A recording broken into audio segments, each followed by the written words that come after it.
again to my channels. Seperti ini lagi di luar situasinya, soalnya lagi nganterin mamaku ke apa ini namanya, oke, upacara kan 17 Agustus. Jadi kayak nganterin mamaku pagi-pagi tadi. Terus habis itu here I am waiting for my mom. Jadi aku pakai buat video, soalnya aku gak sempet. Kalau aku take kemarin itu banyak banget hal yang terjadi buat minggu ini. So it's been a while for me to take some videos and take some times to just talk about something on my channel. So pada hari ini sih agak beda sih topiknya, karena kita bakalan bicara banyak banget, dan kita bakal buka yang namanya section yang baru di podcast aku, yaitu adalah emotional guide. Emotional guide ini buat penyalur, buat teman-teman yang emang mau cerita gitu secara anonymous, or you can just send me. I don't know if you want me to tell people about your story or something like that. Bisa banget, aku open banget buat teman-teman yang emang mau buat sharing soal cerita-ceritanya yang terjadi di hidupannya. So hari ini sebenarnya aku ambil rata-rata dari, untuk emotional guide section ini aku ambil rata-rata dari buku Emotional First Aid yang dari Guy Winch. Jadi kita akan sedikit membaca cerita, terus sedikit merespon juga sih sebenarnya. Jadi oke. Jadi untuk konten kita pada hari ini, dan mungkin beberapa konten kedepannya pasti ada yang berhubungan sama emotional guide gitu, karena emang tujuan awal dari buat YouTubeku itu adalah to share some positive energy towards people that watch my videos and towards my own videos gitu. Jadi emang ini tujuan awal dari channel aku sih sebenarnya. Kalau misalnya ada channel kayak yang fun kayak kemarin bahas soal kayak bercandaan or Google Form yang asik-asik, lucu-lucu, ya itu juga salah satu kontenku juga sih sebenarnya. Cuman yang aku fokuskan untuk channel aku ini ya emang soal positif sharing untuk kita semua, oke?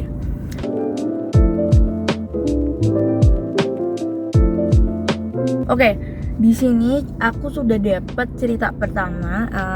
The story is about bullying, and the first person that share us a story, she just want to share it anonymously, and I'm really okay gitu. Oke, jadi hai, sebenarnya sudah agak lama nih cerita ini, karena sekarang aku udah menginjak usia yang masuk yang namanya adulthood, dimana happen when I'm still in my high school. I used to get bullied a lot because of my appearance, and some people just call that as a joke, and some people just brush it off and didn't really care about how I felt. And kadang aku juga ngerasa bahwa aku tuh juga kesulitan untuk masuk ke lingkaran pertemanan tertentu, karena di sana aku menemukan adanya ketidakcocokan, baik secara ketertarikan atau secara appearance tadi gitu kan. Jadi aku kayak agak kesulitan gitu. Nah, selama itu aku belajar untuk sekedar membiarkannya dan hidup hingga aku sekarang ini. Jadi hampir nggak sadar kalau aku sudah sampai di tahap ini sebagai seorang adulthood dan melewati tahap itu sebagai anak teenagers. Now, things get through perfectly, but the wound still remains clearly up until now. Jadi ceritanya sih cukup rumit ya, karena itu soal bullying. Jadi kita bakal bahas soal cerita pertama dari si X ini, karena kan kita bahas ini secara anonymously, and I don't want to share anything lebih dari apa yang teman-teman minta dan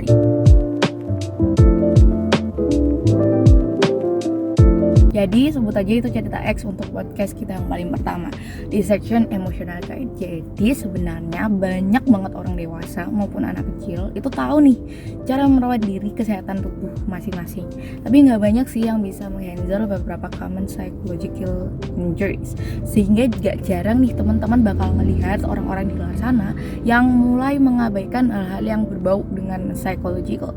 Dan oleh karena itu nih, di sini podcast ini bakalan mencegah juga adanya infection dikarenakan adanya psychological wound yang nanti itu akan membahayakan kita, sama seperti luka. Namanya psychological wound itu kan berarti perlu yang namanya pengobatan, tapi bukan berarti menghentikan pengobatan. This is just first aid kit. Jadi if you need any help, you really need to go to the professionals. Oke, first thing off, jadi cerita X ini jelas adalah salah satu common emotional cuts yang terjadi di hari-hari kehidupan kita, yaitu penolakan. Nah, penolakan ini nih terjadi saking seringnya di kehidupan kita dan saking banyaknya di tahapan kehidupan kita. Whether you are a children or whether you are a teenagers or whether you are young adult or an adult, banyak banget yang namanya penolakan. Nah, coba nih kamu bayangin sebagai anak kecil, kamu juga bakal merasakan yang namanya penolakan nih. Ketika kamu kecil nih, aku nggak diundang di kelompok main tertentu, misalnya di playgroup nih ada kelompok main kan kita, nah kita ditolak nih, misalnya beberapa alasannya mungkin lebih simple ya, misalnya kayak kamu nggak punya gelang ini, nggak punya hal itu gitu kan. Itu jauh lebih simpel. Tapi ketika kamu udah mencapai usia yang teenage atau remaja, itu tuh bentuknya bakal ada lebih banyak. Misalnya nih, kamu nggak diundang ke pertemuan tertentu sama teman kamu, or kamu nggak diundang ke ulang tahun temanmu gitu kan ya, or kamu ketika di mall nih misalnya ketemu sama temenmu lagi jalan bareng nggak sama kamu gitu kan ya. Nah, itu juga salah satu bentuk penolakan, dan bentuk dari penolakan dari cerita X ini juga terjadi pada tahap remaja, yaitu bullies. Bullies itu juga termasuk tahap penolakan yang ada di tahap remaja. Nah, ketika kalian berpikir bahwa seorang yang dewasa atau seorang mencapai usia yang adulthood itu nggak bakal merasakan adanya penolakan yang jauh lebih banyak, itu salah. Karena ternyata di usia adult itu kita bakal menghadapi banyaknya tantangan dan penolakan. Misalnya nih, penolakan oleh karir, penolakan karena cinta juga bisa, kehidupan relasi romantis. Terus habis itu kalian juga bakal menemui lebih banyak yang berkaitan sama keluarga nih, misalnya penolakan kita ditinggalin keluarga, or juga bisa penolakan oleh tetangga kalian sendiri di sebelah rumah kalian. Nah, itulah salah satu bentuk penolakan yang terjadi, dan setiap penolakan di tahap kehidupan kita tuh makin tambah banyak, gak tambah sedikit. Nah, oleh karena itu penting nih buat kita tahu. Nah, di sini nih kalian bakal melihat rejection itu sebagai sebuah luka. Nah, rejection itu sebagai luka itu kan pasti ada banyak tipe sih sebenarnya. Tapi kebanyakan luka itu kita definisikan sebagai luka yang mungkin tergores kecil. Tergores kecil itu berarti sakitnya kan kayak ya cuman kegores kecil, nanti lama-lama sembuh. Ada juga nih yang benar-benar nusuk sampai menyakitkan, yang sampai benar-benar itu melukai kita secara emosional. Nah, ini yang mungkin kita butuhkan perhatian secara langsung ya, karena banyak banget orang yang menurut aku masih banyak banget mengabaikan nih penolakan rasa sakit akibat penolakan ini, karena mereka merasa bahwa semakin sering kita menghadapi yang namanya penolakan, semakin kita paham nih cara menghadapinya dan damage apa sih yang masuk ke dalam emosi kita. Nah, padahal caranya itu nggak seperti itu. Oleh karena itu kita harus paham nih first aid-nya dulu apa dalam menangani penolakan, sehingga kita bisa mulai melihat nih, oke, berarti cara aku menghadapinya seperti ini, cara aku mengurangi rasa sakitnya itu seperti ini gitu. Oke, di sini bakal aku interpretasikan menjadi sebuah eksperimen. Eksperimen ini namanya ball tossing game. Di eksperimen ball tossing game ini kita akan menempatkan mungkin 3 orang asing, di mana 3 orang asing ini bakalan menunggu di ruang tunggu nih. Nah, 3 orang asing ini dinamanya A, B, sama C. Nah, 3 orang ini ditaruh di tempat tunggu. Nah, yang dimana di tempat tunggu ini mereka diberikan mainan berupa bola-bola.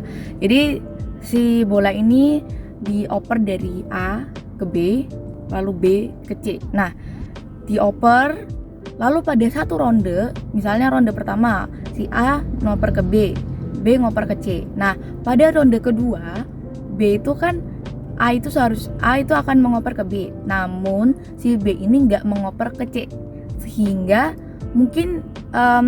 dia langsung mengopernya ke A lagi. Nah, ini salah satu bentuk penolakan.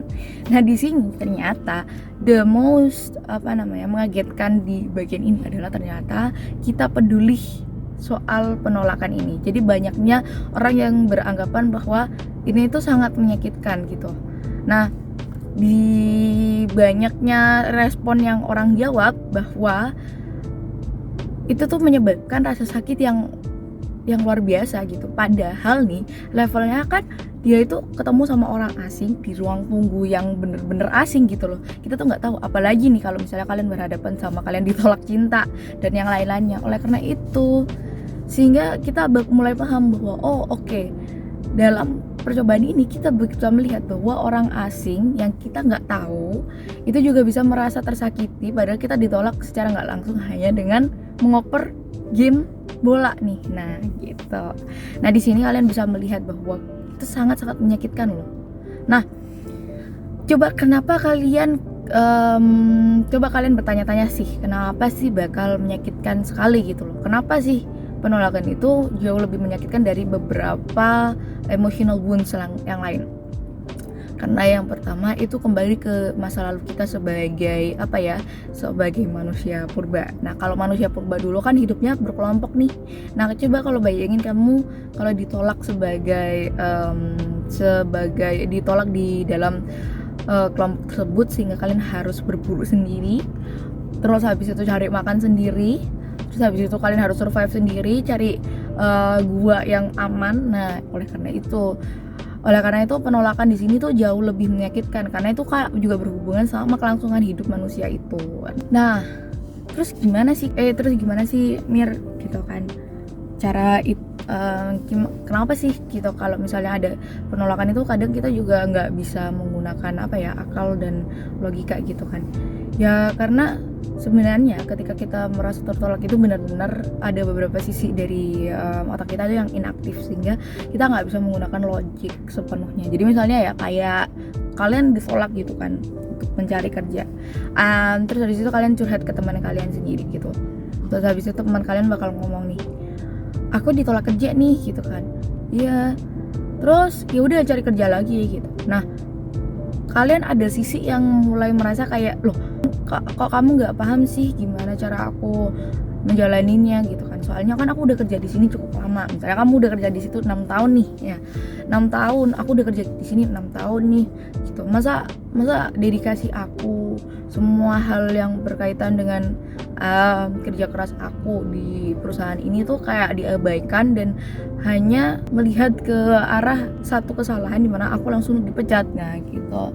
Jadi mungkin di situ kalian ada yang kayak kurang berpikir clear gitu kadang. Ya aku juga sebagai diri aku juga sering banget gitu seperti itu. Kadang aku juga misalnya ya, aku tuh nggak pernah capek misalnya kalau harus menghadapi misalnya aku harus kerja yang sampai kerja keras gitu. Terus habis itu aku misalnya ada organisasi nih. Aku bakal kerja keras untuk bisa mendapatkan posisi tertentu dan ini benar-benar aku alamin gitu loh dulu. Nah pas aku berusaha kerja keras untuk mendapatkan posisi itu ternyata nggak aku dapetin, dan akhirnya ada suatu poin dan titik tertentu tuh dimana aku bakalan kayak aku kok nggak bisa sih gitu kan, aku nggak bisa mas padahal aku udah berjuang kayak gini. Padahal kita dulunya nggak merasa kayak ya udah aku nggak keberatan kalau aku harus belajar semalaman, terus aku nggak keberatan kalau harus disuruh kesana kesini untuk kepentingan organisasi dan yang lain-lainnya. Tapi kalau kita disenggol sedikit sama penolakan itu pasti menyakitkan. Nah itu sama seperti hal itu, logikaku kadang itu nggak aktif dan kadang aku nggak bisa menggunakan logikaku dalam mengartikan penolakan itu terkadang. Dari situ kamu bakal merasa kayak iya benar ya, itu bakal menyakitkan banget hal-hal yang berkaitan seperti itu gitu kan. Nah oleh karena itu first aid itu sangatlah penting dalam kasus seperti ini, karena kan kita juga lihat nih orang-orang di luar sana tuh juga kayak agak kesulitan gitu kan juga mengekspresikan dirinya sendiri dan yang lain-lainnya, apalagi ketika logika kita juga inaktif. Jadi kita tuh nggak bisa berpikir untuk lebih clear dan kayak membersihkan diri kita itu dari dari pikiran yang negatif itu karena logika kita inaktif dan kita tuh nggak bisa mengurangi rasa sakit akibat hal tersebut gitu kan. Nah jadi apa sih first aid kit yang bisa kita gunakan untuk menghadapi yang namanya penolakan ini?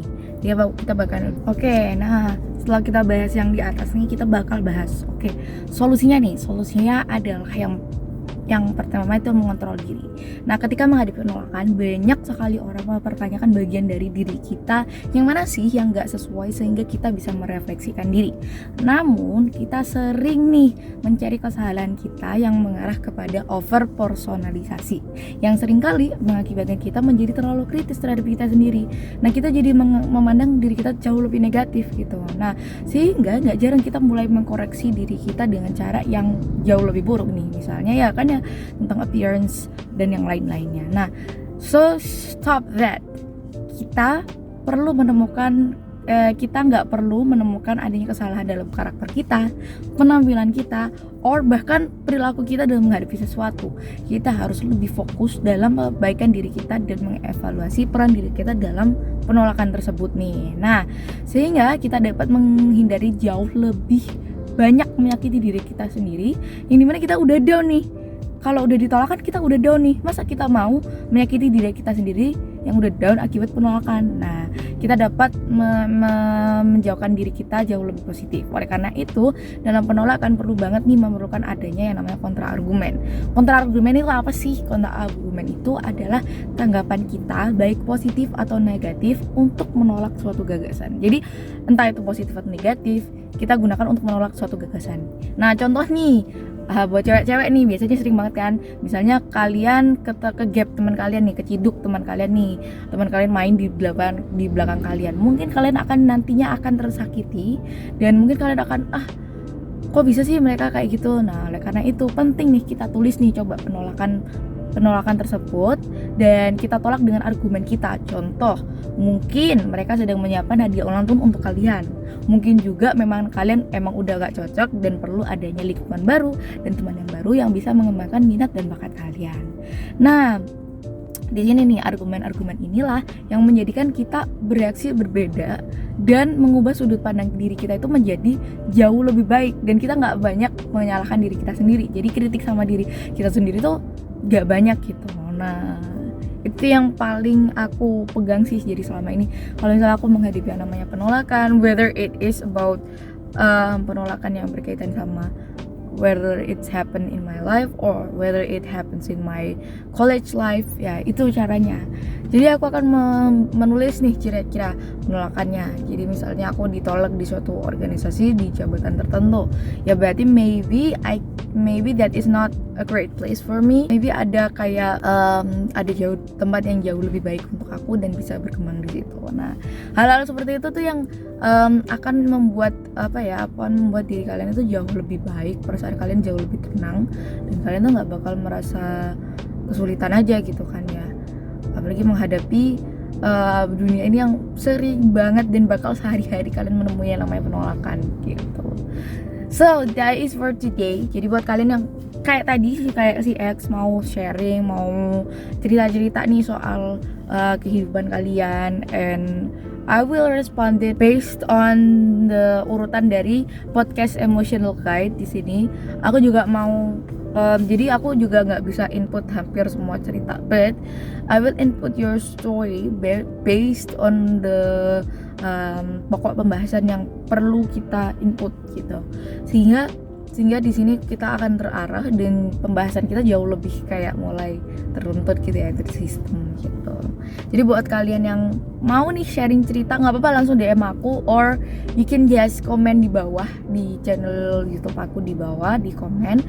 Itu kalau kalian mau cerita gitu keren sih pasti, karena kan ini aku baru dapat satu cerita di podcast pertama, and I hope in the next podcast I get more than one stories.